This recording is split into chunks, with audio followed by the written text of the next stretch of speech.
Hi, Pete Calandra here, and this video is a supplement to the Audio MIDI I course I teach at the Copland School of Music. In today's video, I'd like to go over additional MIDI editing techniques and add some parameter automation to help animate our track over time. One of the goals here is to show you techniques that will help your music have tonal variation as the piece unfolds. This is a modern take on electronic or computer DAW music creation that uses some of the same principles that you would find in any piece that has an interesting orchestration. For today's lesson, I've sequenced a short piano piece by Bela Bartok titled Brow.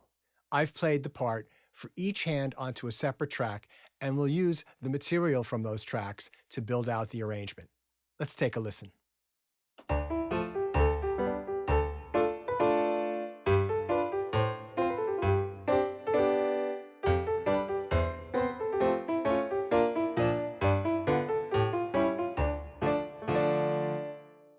In previous lessons, we worked on the timing of notes by using the trimmer and grabber tools to snap notes to the grid.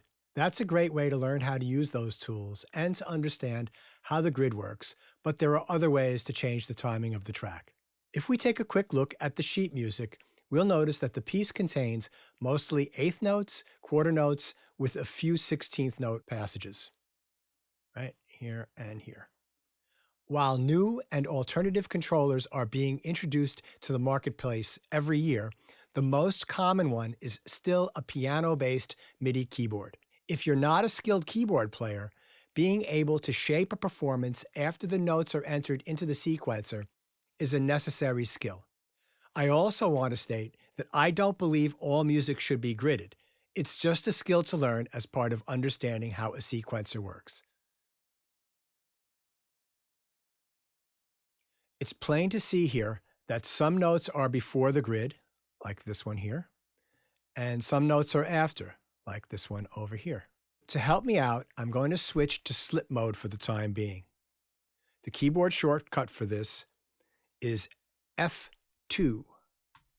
Now, the next thing I'd like to do is use the grabber tool, and the shortcut for that is Command 4. I'm going to lasso all the notes from the downbeat of measure 6 all the way back to the beginning of the track. So click, drag.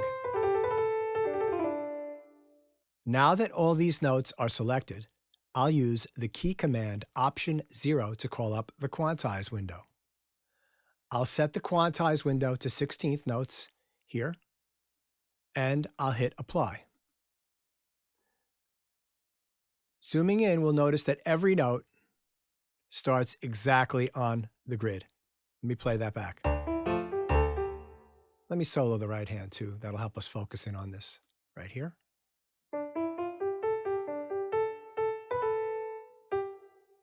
All right, sounds perfect. Let me undo that. Let's take a look at a few of the options for quantizing. Let's select Strength under Options and make it 90. You can do that by moving the slider here or by double-clicking, pressing in 90 and hitting Enter. And let's zoom in and apply that. Now you'll notice that all these notes are closer to the grid, but some of these notes like this and this one here are still not on the grid. What I've done is I've moved the notes that I've selected 90% closer to the grid. Let me undo that. No, let me redo that, and let's play that again.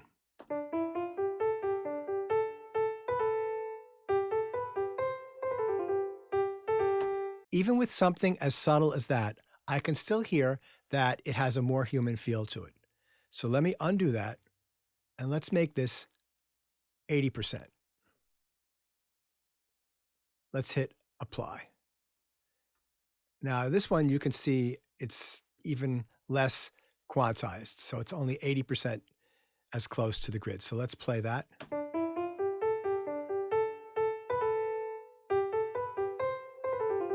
I like that very much. It's close to the grid, but it's not quite as perfect. I'm going to undo everything because I want to try something else. Let me zoom back in here, scroll over. Now let's look at exclude within. So if I move this up to about 20%, that means that any note that's within 20% of the grid will not be affected, and all the other notes will be moved 80% closer to the grid. So let's hit apply, and you notice that some of the notes moved and some of the notes didn't move. So watch this note here as I hit apply. It doesn't move. But watch this note here as I hit apply. It moves. So this is yet another way to keep some of your original feel, but to make your rhythms a little bit more accurate. Let's play this back.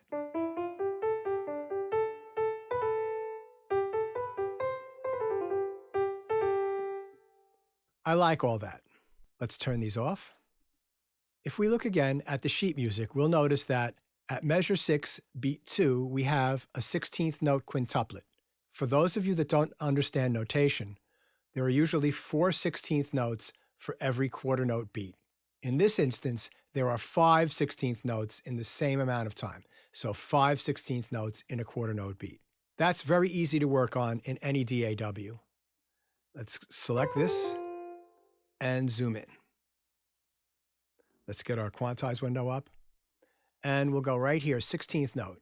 We will select this right here, tuplet, and we will type in 5 in the time of 4 because there are 5 notes in the space where there would usually be 4 notes. Let's hit apply.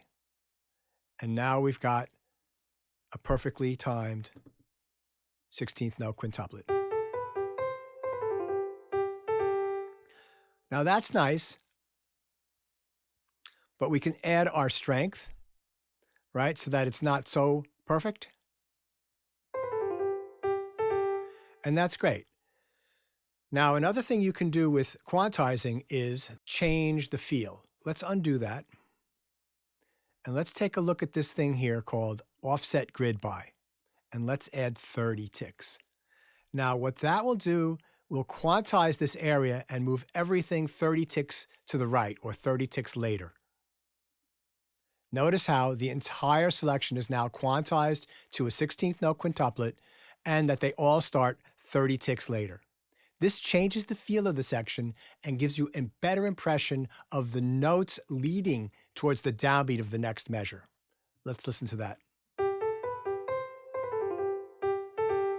So you feel like there's a bigger space between here and here because there actually is. Now, conversely, you could change this to negative 30 ticks, and everything is quantized to a 16th note quintuplet that starts 30 ticks before the downbeat. This makes the selection feel a bit fatter and more relaxed. Let's listen. It's up to you as to what feel works best for the music you're creating. So I'm going to change that back to 30 because I like the feel of the notes leading into the downbeat. Great. The rest of the selection is just 8th and 16th notes with a couple of half notes. So I'll choose 16th note quantize, get rid of all this stuff, and go back to our original quantize that we found that we liked. And using the selector tool, I'm just going to drag along the timeline here like this and select all of those and apply.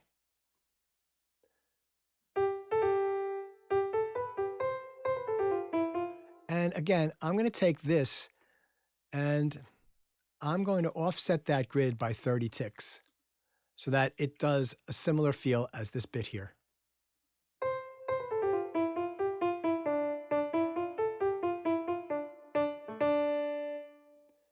Let's select the left hand. Let's take a look at that in the notation. So the left hand is all quarter notes and half notes. So I can quantize this whole bit in one go. Again, up on the ruler, just drag across to select everything. Option 0. I'm just going to use the strength this time, and let's make everything to a quarter note and apply. And now let's listen to both hands together.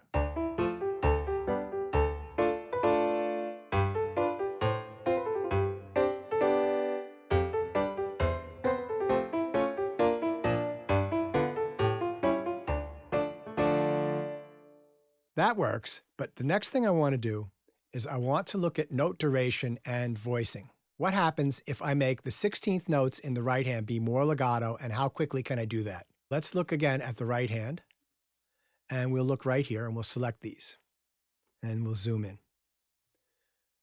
Change duration from the event operations window will help. You can get there a couple of ways. Select change duration here or option P. This one window can have an entire lesson on it, but let's just focus on the legato option. If I select legato and overlap, I can make the ends of all the selected notes overlap the following note by the same amount. Let's select 100 ticks right here, hit apply, we'll zoom in first, and see what happens. You'll notice that all these notes overlap into the next note. Let's undo that, and now let's set the gap and set that to 0. Now each note ends at the point the next one begins. As a pianist, I would probably smear the notes just a little bit, but for now, let's just leave it here. I'm going to go through the piece and do the same thing very quickly to all the 16th notes.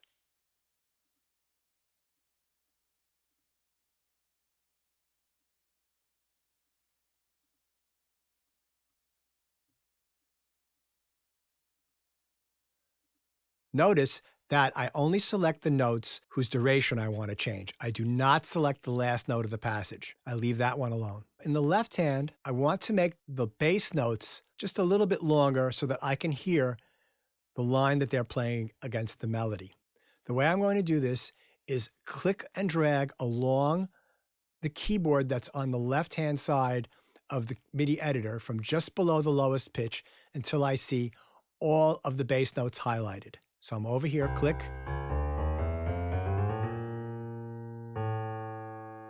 Right, this note here is part of the chord, so it's not a bass note. Now I've just selected the bass notes, and the rest of the track will be unaffected. We have our change duration. I'm going to set all to 240 ticks. Let's listen to that a little bit.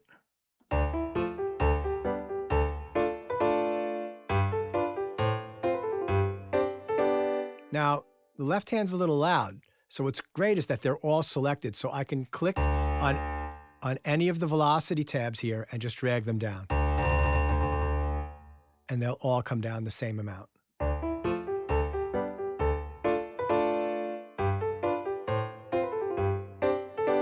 The next thing I want to do is unselect all those notes, so I'll click up in the ruler here. I've got this passage right here. I want to do something about this because it's really nice and I want to bring this out. The first thing I'll do is change the duration of these chords so that they're more legato. Option P, and we will have no gap.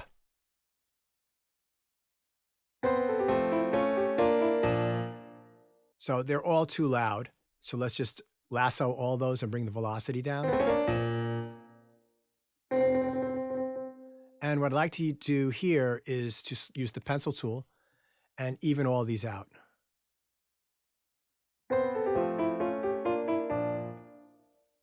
Great. I want to have this counter melody that's in the upper voice be a little bit louder. I will lasso just those. If I hit the command button on the computer keyboard while I'm hovering over any of these highlighted notes and I click and drag up, you'll notice that just the velocity of those notes gets louder. And this one too. And now I've got a nice counter melody there.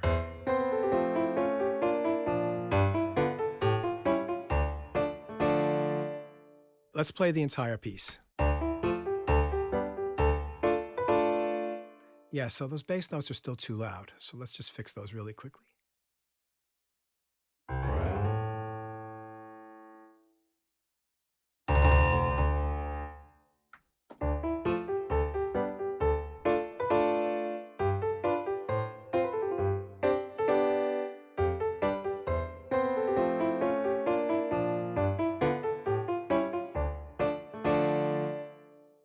This is the end of part 1 for this lesson. I'll arrange this piece for several instruments so we can work on some automation techniques.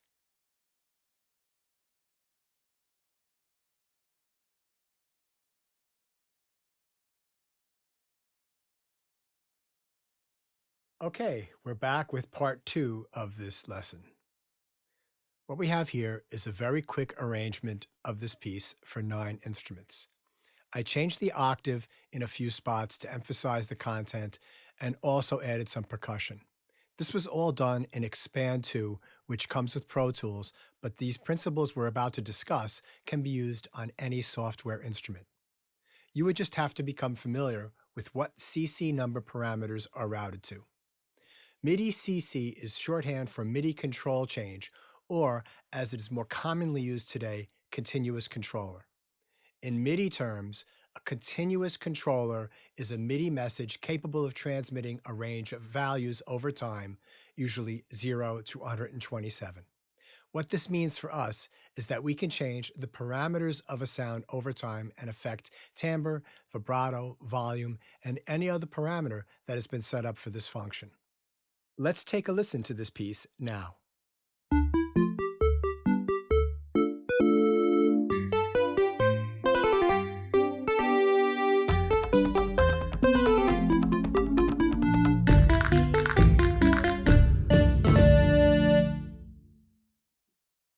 This is very basic and just okay. While there is some color change in the arrangement, all of the sounds are static. And what we'd like to do now is take a look at how CCs can bring this piece some life. Here we are on the square wave track. I'm going to solo that and open up Expand so we can see it here.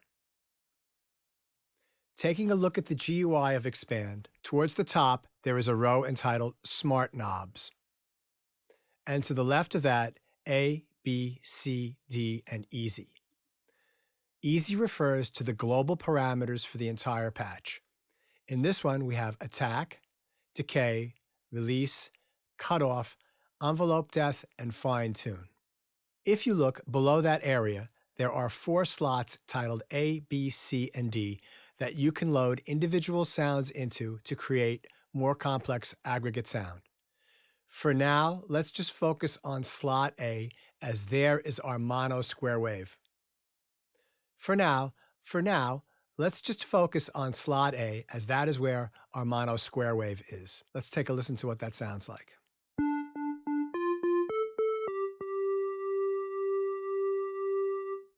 If we click on the A section to the left of the smart knobs, we get a second set of parameters for that particular sound. All of these for this particular instrument have been chosen by the programmer as to what they think are the most important elements for the sound. While this is not optimal, it's good for teaching as it limits the choices and lets us focus instead on learning the skills. Let's go back to easy. The first 3 parameters here, attack, decay, and release, deal with what is known as the envelope of the sound. The envelope is how the volume of a note unfolds over time. The attack is the amount of time for a note to go from no volume to full volume. The decay is the amount of time it takes for a note to go from full volume to a sustained volume. And the release is the amount of time it takes for a note to go to no volume after a key is released. Let's play around with those. Let's move this to the right.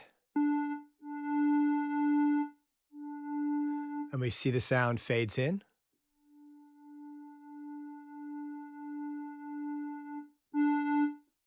To the left.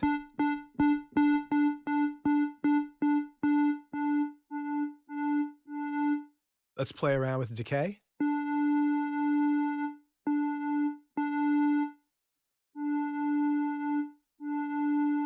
What we can see here is that the decay value on this patch right now has very little, if any, effect. Let's play around with the release. You can see I'm letting go of the note and the sound is still continuing on, fading out. The other direction. The next parameter is the cutoff filter. The cutoff is a low-pass filter that attenuates the upper harmonics of a sound. You can see the sound gets less bright in this direction and very bright in the other direction. Now let's look at the A controls. In this one, we have a parameter for the volume and tuning of oscillator 2 and probably also the cutoff filter of oscillator 2. So let's listen to what that sounds like.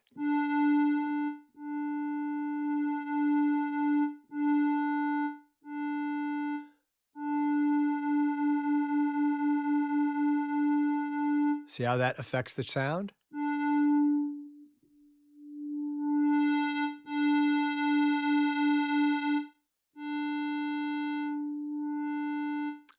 So this cutoff affects the cutoff of both oscillators.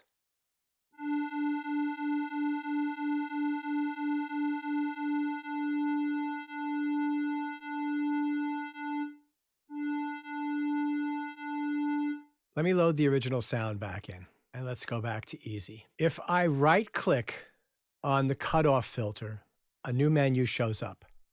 And this menu gives us information that we can use to automate the cutoff filter. So right here, it says, forget MIDI CC 74. This tells us that MIDI CC 74 is what we use to change the value of the cutoff filter. Learning MIDI CC is if you have your own set of controllers, faders that you want to assign to affect the sound, you can do that yourself. We're not doing that on this lesson. That's another lesson. So all we need to look at right now is forget MIDI CC 74. Let's open up our MIDI editor, and we're at square wave here. Let's not see anything else. And let's just get back to our regular view. So if we click right here in the lane view selector and go down to controllers, down to add and remove controllers, we will go here from 64 to 101. And I believe it was 74. Highlight that, add, hit OK. I'm going to zoom in a little bit. And now if we go back down to controllers, we have 74. This is a line much like volume is. You can adjust this so that it changes over time. It's not like velocity. Velocity is per event, right? This is an event. This happens over time. So let me get my line on my pencil, and let's draw a line like this.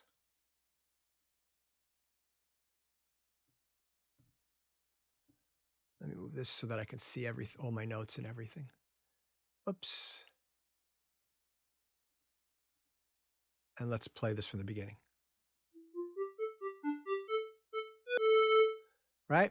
Interesting. Now, we can't start with the cutoff so low, otherwise we don't hear any sound.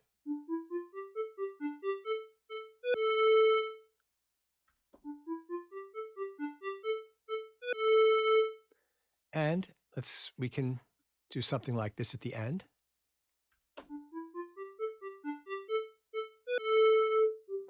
Right? So we're changing the timbre of the track continuously over time. Let's play that back again and watch the cutoff knob here. See how that's moving? It's great. I'd like to add some of the detune in this lane here to fatten up some of the sustained notes. So that's MIDI CC 5. Let me go here, add controllers, CC 5, add. Just like that, very easy. And now let's select portamento time. Well, it's assigned here for the detune. Let's drag this all the way down so it's in perfect tune at the beginning, both oscillators. And then on the sustain note, let's do a little like that. Let's hear what that sounds like. Right? That's kind of fun. Let's make it a little bit more gradual.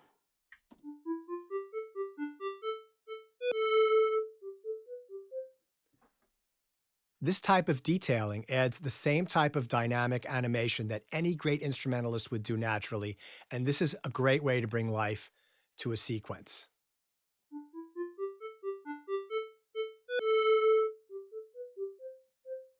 All right, we can do it again.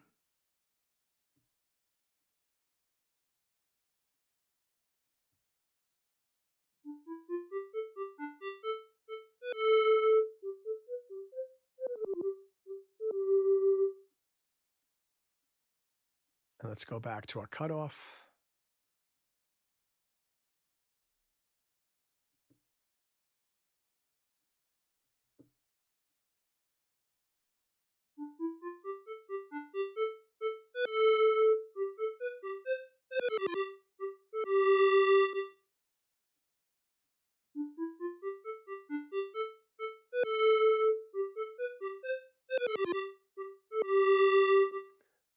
You just play around with this stuff until you get something that piques your interest, makes you interested to hear it. Let's do something different. Let's move down to the drums.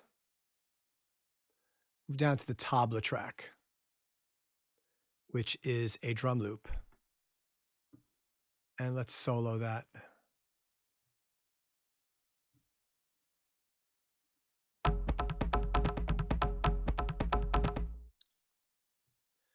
Let's take a look at the A parameters.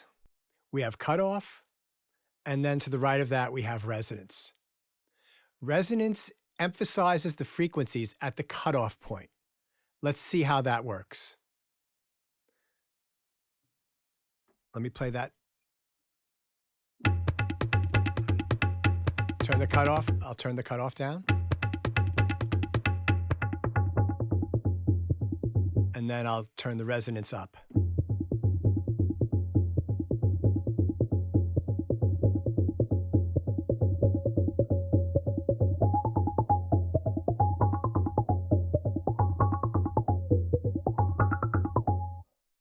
That's a lot of fun, right?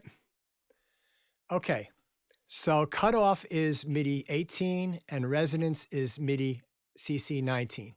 So let's add those lanes here. Let's make this a little bigger. Hey, come on, man. There we go.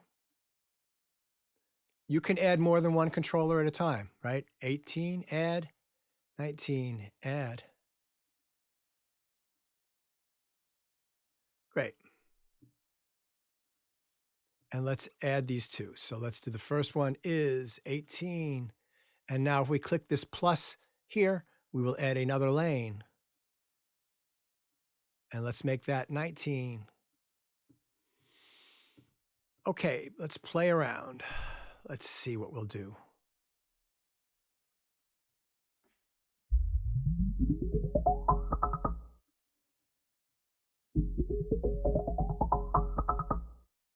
And do the same for this.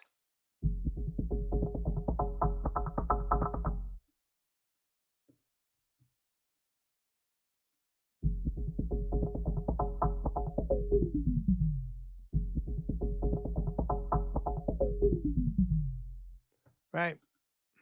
Let's look at what's actually happening here. Let's look at the taiko, which is right here. And let's solo that and chord enable that. And let me play those. On this one, I'm going to play around with the decay and the release. So let's add those to our edit lane. This would be 75 for the decay and 72 for the release.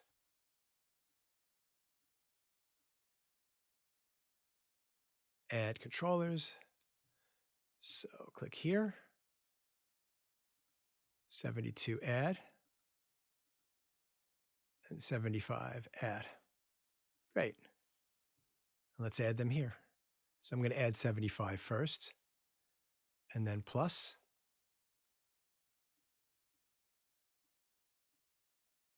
72. Let's listen.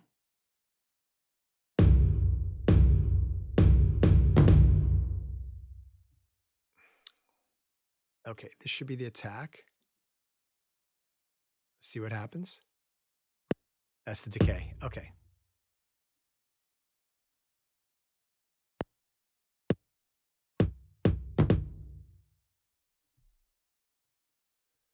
And we'll have no release.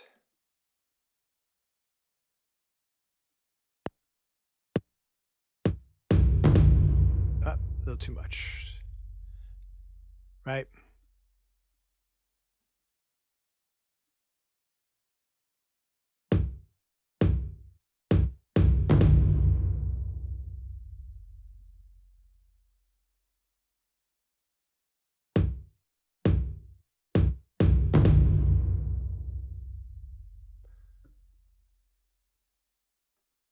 So what I'm doing here is keeping the first few hits really tight and then adding a long release to that last hit,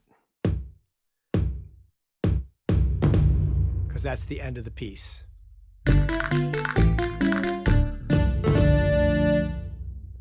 I would have to go and automate the volume and all the timbres on all the other bits. Let's take a look at this snap groove. What does that have?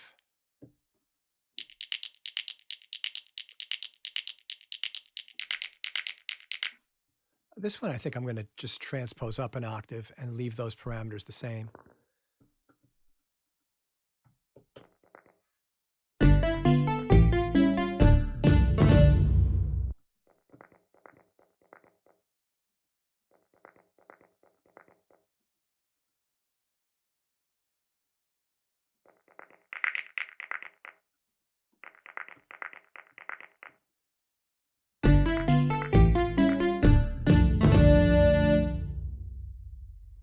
Okay, that's it for this video.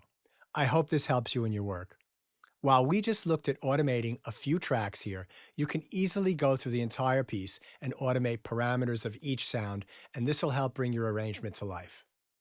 If you like this video, give a thumbs up, and if you want more content like this, please subscribe. Any questions you have, I'd be happy to answer. Leave them in the comments below. Thanks for watching, and have a great day.